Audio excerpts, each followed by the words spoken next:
रोज रात्री किचनचे कितीही deep cleaning करून झोपलेलं असेल तरी पण उद्या जेव्हा सकाळी आपण स्वयंपाकाला सुरुवात करतो तेव्हा आपल्याकडून काही ना काही सांडतं किंवा पूर्ण किचन मेसी होऊन जातं. आता आज मी इथं सकाळी नाश्त्यासाठी पोहे बनवायला घेतले होते आणि ते माझ्याकडून थोडेसे गॅसवर आणि ओट्यावर सांडले.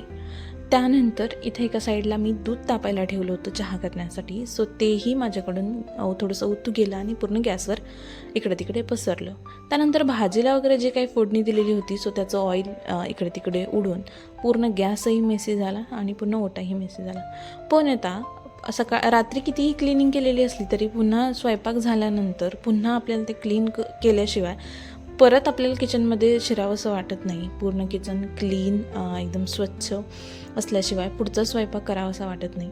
आणि मला तर माझं किचन अगदी क्लीन स्वच्छ असं आवडतं. गॅस ओटा सगळं धुवून स्वच्छ केलेलं असं आवडतं, तरच मला पुन्हा स्वयंपाक करायला उत्साह येतो.